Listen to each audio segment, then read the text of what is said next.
ये मूवी एक ऐसे लड़के की है जो कि अपने ग्रैंडफादर की मर्जी के खिलाफ जाकर कॉलेज छोड़ देता है क्योंकि वो एक शेफ बनना चाहता था जो कि उसका सपना था। इस मूवी के स्टार्ट में हम एक स्किलफुल शेफ हाउ को देखते हैं जो कि एक ट्रेडिशनल चाइनीज कुजीन बनाने का माहिर था और उसकी कुजीन का टेस्ट काफी बढ़िया होने के कारण वो काफी ज्यादा फेमस भी थी। लेकिन अब क्योंकि हाउ काफी ज्यादा कंजर्वेटिव और चिड़चिड़ा था इसलिए उसका रेस्टोरेंट जल्द ही खाली होने लगता है और कस्टमर्स वहाँ आना छोड़ देते हैं, यहाँ तक कि वो दिवालियापन के करीब पहुंच जाता है और उसने पिछले 8 महीनों का रेंट पे नहीं किया था। हाउ का एक पोता भी था जिसका नाम मार्क था और वो भी अपने ग्रैंडफादर की तरह काफी टैलेंटेड शेफ था, लेकिन उसके ग्रैंडफादर को उम्मीद थी कि वो पढ़ लिख कर एक दिन इंजीनियर बनेगा। मार्क जब एक दिन कुकिंग मैगजीन पढ़ रहा था तो तभी अचानक से उसके ग्रैंडफादर बीमार हो जाते हैं, इसलिए वो उन्हें जल्दी से हॉस्पिटल ले जाता है। यहाँ जब उसके ग्रैंडफादर इंटेंसिव केयर में थे तो मिसेस वांग जो कि हाउ की सबसे लॉयल असिस्टेंट थी वो मार्क को बताती है कि उसके ग्रैंडफादर सदमे से बीमार हुए हैं क्योंकि उन्हें पता चला था कि अगर उन्होंने डेब्ट पे ना किया तो जल्द ही उनका रेस्टोरेंट बंद हो जाएगा। ये सुनकर मार्क को बहुत दुख होता है और वो अपने ग्रैंडफादर का डेब्ट पे करने के लिए उनकी हेल्प करने का फैसला करता है ताकि वो रेस्टोरेंट को बैंकरप्सी से बचा सके। इसी दौरान मार्क एक टीवी प्रोग्राम को देखता है जिसे उसका आइडल होस्ट कर रहा था। वो एक फेमस शेफ था और उसका नाम डेविड चेन था। डेविड एक कुकिंग कंपटीशन को अनाउंस करता है जो कि शंघाई में होना था और वो कंपटीशन जीतने वाले को $1 मिलियन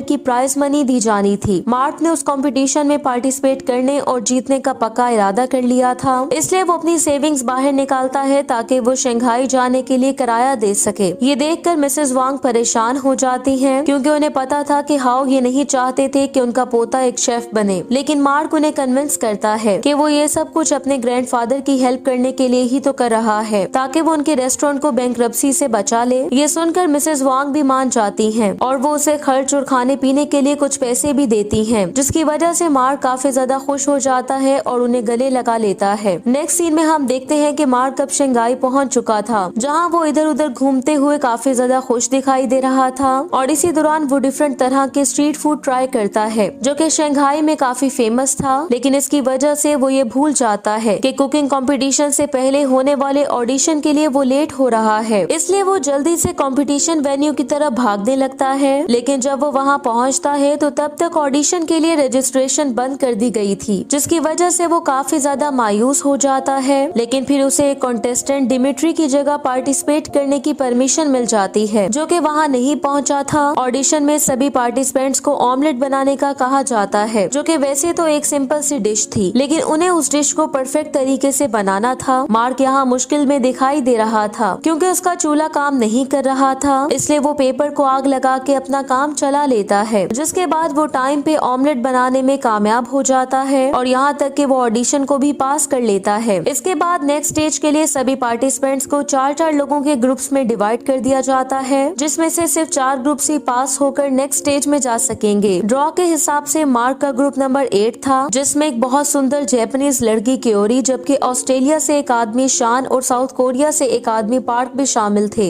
इस राउंड में सब लोगों को मीट बनाने का कहा जाता है। बाकी ग्रुप्स फूड इंग्रेडिएंट्स को प्रोसेस करने के लिए मिलकर काम कर रहे थे, लेकिन मार्क की टीम ज्यादातर आर्ग्यू कर रही थी क्योंकि क्योरी अपने टीम मेंबर्स की तरफ से दी जाने वाली सजेशंस और ओपिनियन को एक्सेप्ट करने के लिए तैयार नहीं थी। वो लोग जब डिशेस को बना लेते हैं तो क्योरी उसके साथ अपनी होममेड सॉस को ऐड करने के लिए इंसिस्ट करती है, लेकिन जब मार्क अपनी डिश को टेस्ट करता है तो उसका ख्याल था कि क्योरी को सॉस ऐड करने की जरूरत नहीं है क्योंकि उन्होंने पहले ही उस डिश को काफी अच्छे से बनाया था। यहाँ शान और पार्क भी मार्क की बात से एग्री करते हैं, लेकिन क्योरी अपनी बात पे कायम रहती है। इससे जब मार्क उसे रोकने की कोशिश करता है तो वो हॉट सॉस एक्सीडेंटली क्योरी के हाथों पे गिर जाती है। इसी दौरान कुकिंग टाइम भी खत्म हो गया था और जजेस ने पार्टिसिपेंट्स की डिशेस को जज करने के लिए उन्हें टेस्ट करना शुरू कर दिया था। मार्क की टीम की जब बारी आती है तो पहले तो वो जजेस कुछ खास एक्साइटेड दिखाई नहीं देते क्योंकि उनकी डिशेस देखने में बिल्कुल सिंपल लग रही थी, लेकिन जब वो उसे टेस्ट करते हैं तो वो इस वजह से काफी ज्यादा हैरान हो जाते हैं कि उनकी डिश काफी ज्यादा टेस्टी थी और मीट का टेक्सचर भी बहुत अच्छा था। इसलिए मार्क की टीम नेक्स्ट राउंड के लिए क्वालिफाई कर जाती है, जिसके कारण वो काफी ज्यादा खुश हो जाते हैं। शाम का जब कंपटीशन खत्म हो चुका था तो एक जज जूलिया ली कंपटीशन वाली लोकेशन पे बहुत से लोगों को देखती है। वो जब वहाँ जाती है तो उसे पता चलता है कि सभी पार्टिसिपेंट्स वहाँ जमा होके खाना खा रहे थे और मार्क यहाँ शेफ बना हुआ था क्योंकि उसे ये बात ठीक नहीं लग रही थी कि कंपटीशन में यूज ना होने वाले फूड इंग्रेडिएंट्स को बाहर फेंक दिया जाए, इसलिए उसने उन इंग्रेडिएंट्स को यूज करके डिफरेंट डिशेस बनाने का फैसला किया था ताकि कंपटीशन में पार्टिसिपेट करने वाले लोग जिन्होंने खाना नहीं खाया था वो खाना खा सके। और यहाँ वो जूलिया को भी खाने की ऑफर करता है। जूलिया जब उसका खाना टेस्ट करती है तो उसे वो टाइम याद आ जाता है जब वो यंग थी और उसे एक भरोसेमंद शेफ को ढूंढने का टास्क दिया गया था ताकि वो उसे एक टेलीविजन प्रोग्राम में गेस्ट स्टार बना सके जिसे वो होस्ट कर रही थी। और इसके लिए वो बहुत सी जगहों पे जाती है और बहुत सी डिशेस टेस्ट करती है, पर उसके टेस्ट बर्ड्स को कोई भी चीज अच्छी नहीं लगती। लेकिन फिर एक दिन उसे एक बंद हुए रेस्टोरेंट की किचन से खाने की बहुत ही अच्छी स्मेल आती है। वो जब अंदर जाती है तो उसकी मुलाकात डेविड से होती है जिसकी वाइफ की डेथ हो चुकी थी और वो अपने बेटे के लिए खाना बना रहा था। डेविड यहाँ जूलिया को भी उसका खाना टेस्ट करने की ऑफर करता है जो कि बहुत ही ज्यादा डिलीशियस था और उस दिन के बाद से डेविड और जूलिया काफी अच्छे दोस्त बन जाते हैं, यहाँ तक कि उनकी शादी हो जाती है। यहाँ प्रेजेंट टाइम में अब क्योंकि मार्क की कुकिंग ने जूलिया को डेविड की कुकिंग की याद दिला दी थी, इसलिए वो अपने एक साथी को मार्क के बैकग्राउंड के बारे में जानने का कहती है जो कि कुकिंग कंपटीशन के दौरान डिमिट्री का नाम यूज कर रहा था। साथ ही वो उसे डेविड के खो जाने वाले फादर की लोकेशन जानने का भी कहती है। दूसरी तरफ हम हाउ को देखते हैं जो कि अब कुछ ठीक हो चुका था। उसे मार्क की तरफ से कॉल आती है जो कि उसे बताता है कि वो स्टडी टूर के लिए यहाँ शंघाई आया है और उसे उसके लिए परेशान होने की जरूरत नहीं है। नेक्स्ट राउंड में सब लोगों को शॉप से ग्रोसरीज खरीदने का टास्क दिया जाता है जो कि उन्होंने 4 घंटे में कंप्लीट करना था और इसके लिए उन्हें कमेटी की तरफ से पैसे भी दिए जाते हैं। यहाँ क्योरी और शान हमेशा की तरह आर्ग्यू करने लगते हैं और उनमें से कोई भी दूसरे की बात मानने के लिए तैयार नहीं था, इसलिए वो अलग अलग ग्रोसरीज खरीदने का फैसला करते हैं। यहाँ पार्क मार्क से कहता है कि उन्हें ये पैसे लेकर यहाँ से चले जाना चाहिए ताकि वो इन पैसों से अपनी जरूरतों को पूरा कर सके, क्योंकि शान और क्योरी को देख के उसे नहीं लगता था कि वो लोग ये कंपटीशन जीत सकेंगे।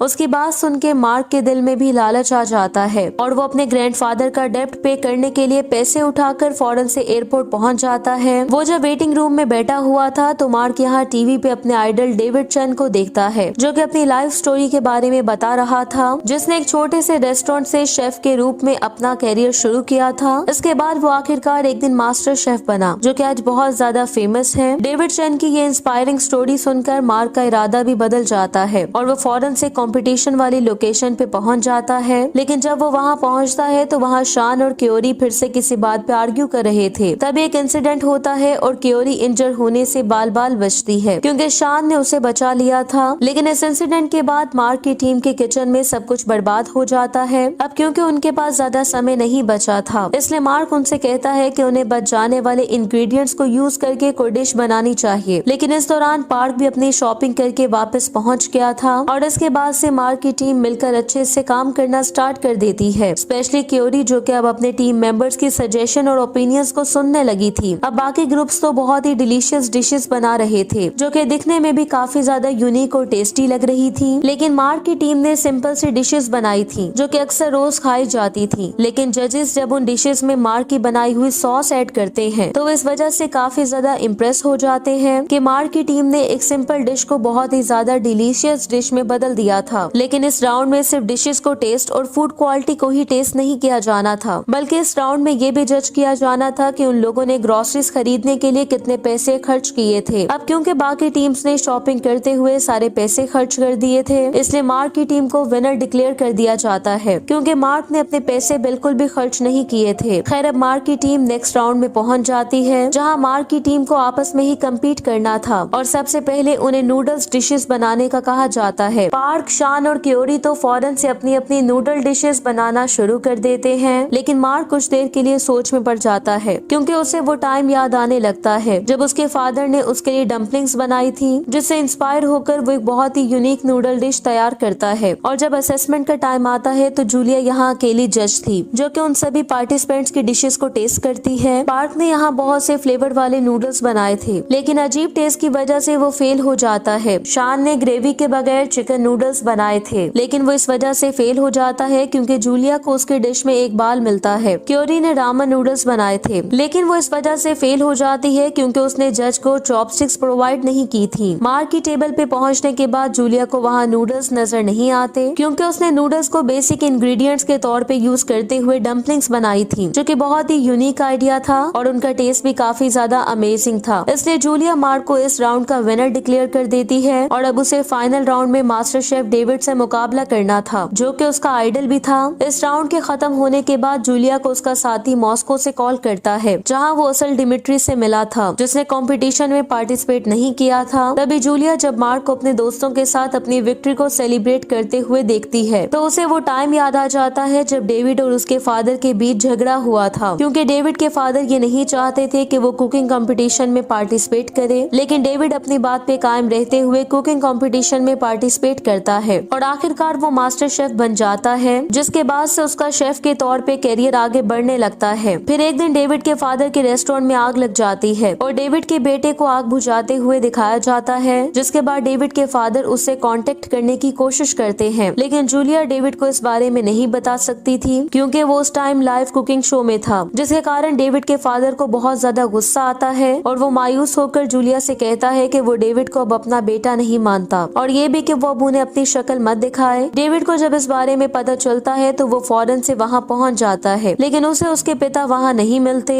और वो इस वजह से भी बिल्कुल टूट जाता है जब उसे पता चलता है कि उस इंसिडेंट में उसके बेटे की डेथ हो गई थी। प्रेजेंट टाइम में हम जूलिया को देखते हैं, जिसे डेविड के फादर की लोकेशन का पता चल चुका था। वो उससे मिलने हॉस्पिटल आती है, जो कि कोई और नहीं बल्कि हाओ था। हाओ जब यहाँ जूलिया को देखता है तो वो जूलिया से बात करने से साफ इनकार कर देता है, क्योंकि जो कुछ भी उसके साथ और उसके बेटे के साथ हुआ था वो सब के लिए अभी भी जूलिया को ही दोषी समझता था। यहाँ जब हाओ जूलिया को अवॉइड करने की कोशिश कर रहा था तो तभी उसे एक रूम में टीवी पे मार्क दिखाई देता है, जिसका कुकिंग कंपटीशन का रिकॉर्डेड प्रोग्राम टीवी पे चल रहा था, जिसे देखकर हाओ को रियलाइज हो जाता है कि उसका पोता भी उनके बेटे के नक्शे कदम पे चल रहा है, जिसके कारण वो काफी ज्यादा सैड हो जाता है, इसलिए भी क्योंकि मार्क ने उससे झूठ बोला था। लेकिन जूलिया यहाँ हाओ को सब कुछ एक्सप्लेन करने की कोशिश करती है और उन्हें बताती है कि मार्क फाइनल राउंड में डेविड चेन से कम्पीट करेगा, जो कि कोई और नहीं बल्कि मार्क के पिता थे। लेकिन हाओ फिर भी जूलिया की कोई बात सुनने के लिए तैयार नहीं था और वो उसे वहाँ से भेज देता है। मार्क की आइडेंटिटी जानने के बाद जूलिया उसे अपने ऑफिस में बुलाती है, लेकिन वो इस वजह से उसे कुछ नहीं कहती कि मार्क ने अपनी रियल आइडेंटिटी को छुपा के इस कंपटीशन में पार्टिसिपेट किया था। साथ ही वो उसे ये भी बता देती है कि डेविड चेन ही उसके रियल फादर हैं। मार्क कभी भी ये बात एक्सेप्ट करने के लिए तैयार नहीं था, क्योंकि उसे लगता था कि डेविड ने उन्हें जानबूझ के छोड़ दिया था। मार्क इस वजह से अपने ग्रैंडफादर से भी नाराज हो जाता है, क्योंकि उन्होंने उससे ये बात छुपाई थी कि उसके फादर जिंदा हैं। लेकिन वो उसे एक्सप्लेन करने की कोशिश करते हैं कि उसने ये सब कुछ सिर्फ उसके लिए किया था और वो उल्टा मार्क को उनसे झूठ बोलने की वजह से ब्लेम भी करने लगते हैं। लेकिन मार्क उनसे कहता है कि वो तो अपने रेस्टोरेंट को बचाने के लिए इस कंपटीशन में पार्टिसिपेट कर रहा था। अगले दिन जूलिया को पता चलता है कि मार्क होटल को छोड़ के चला गया है, इसलिए वो उसे ढूंढना शुरू कर देती है और मार्क की कुकिंग को स्मेल करते हुए वो उसे ढूंढने में कामयाब हो जाती है। जूलिया यहाँ मार्क को बताती है कि डेविड को इस सच्चाई का पता नहीं था, क्योंकि हाओ ने डेविड से और उससे ये सब कुछ छुपाया था। लेकिन मार्क उसकी कोई बात नहीं सुनना चाहता था, इसलिए वो उसे वहाँ से जाने का कहता है। जूलिया वहाँ से जाने से पहले मार्क से कहती है कि सिर्फ वही है जो कि उनकी फैमिली में इस मिसअंडरस्टैंडिंग को ठीक कर सकता है। मार्क जब जूलिया की बातों पे गौर करता है तो उसे आखिरकार समझ आ जाता है कि वो ठीक कह रही थी, इसलिए वो कंपटीशन में पार्टिसिपेट करने का फैसला करता है और अब फाइनल राउंड स्टार्ट हो जाता है, जहाँ मार्क ने डेविड से कम्पीट करना था। लेकिन जूलिया ने डेविड को अभी तक मार्क के बारे में कुछ नहीं बताया था। यहाँ कंपटीशन स्टार्ट होते ही मार्क और डेविड एक दूसरे को अपनी अपनी कुकिंग स्किल्स दिखाना शुरू कर देते हैं। डेविड कुछ ही देर में 15 डिशेस तैयार कर लेता है, जो कि काफी ज्यादा टेस्टी लग रही थी और उसने ऐसा इसलिए किया था क्योंकि वो अपने बेटे को बहुत ज्यादा मिस कर रहा था, जिसकी आज 15th बर्थडे थी। जजेस को भी उसकी स्टोरी सुन के काफी ज्यादा अच्छा लगता है कि वो अपने बेटे से कितना प्यार करता है। और जब मार्क की बारी आती है तो जजेस को कुछ ज्यादा एक्साइटमेंट नहीं होती, क्योंकि उसने सिर्फ एक सिंपल नूडल डिश बनाई थी। लेकिन मार्क उनसे कहता है कि उसने ये डिश डेविड के लिए बनाई है और वो उसे उसकी डिश टेस्ट करने का कहता है। डेविड जो कि ये सुन के कंफ्यूज हो गया था, वो जब अपने फादर को वहाँ देखता है तो काफी ज्यादा शॉक्ड हो जाता है, जो कि डेविड से कहते हैं कि उसे अपने बेटे का बनाया हुआ खाना टेस्ट करना चाहिए, जो कि कोई और नहीं बल्कि मार्क ही था। हाओ यहाँ मार्क और डेविड से इतना बड़ा सीक्रेट छुपाने की वजह से अपोलोजाइज करता है। मार्क और डेविड भी ये सुन के काफी ज्यादा इमोशनल हो जाते हैं, क्योंकि वो इतने समय बाद एक दूसरे से मिल रहे थे और डेविड यहाँ मार्क को गले लगाते ही रोने लगता है। फादर और सन जो कि एक कुजीन के कारण एक दूसरे से मिल गए थे, उनके इस इमोशनल रियूनियन को लाइव ब्रॉडकास्ट किया जा रहा था। हाओ यहाँ जूलिया का शुक्रिया अदा करता करता है कि उसने हाउ को अपनी गलती ठीक करने का मौका दिया था। मूवी के लास्ट सीन्स में हम शान, पार्क और क्योरी को देखते हैं जो कि उस शो के कारण काफी ज्यादा फेमस हो गए थे और अपनी अपनी अमेजिंग लाइफ जी रहे थे। मार्क का शेफ बनने का सपना भी पूरा हो चुका था जो कि अपने ग्रैंडफादर की डेथ के बाद उनका रेस्टोरेंट चला रहा था। अपने जीवन के अंत में हाउ अपनी गलती को ठीक करके अपनी फैमिली को इकट्ठा करने में कामयाब हो गया था और इसी के साथ ही ये मूवी एंड हो जाती है। Thank you so much for watching.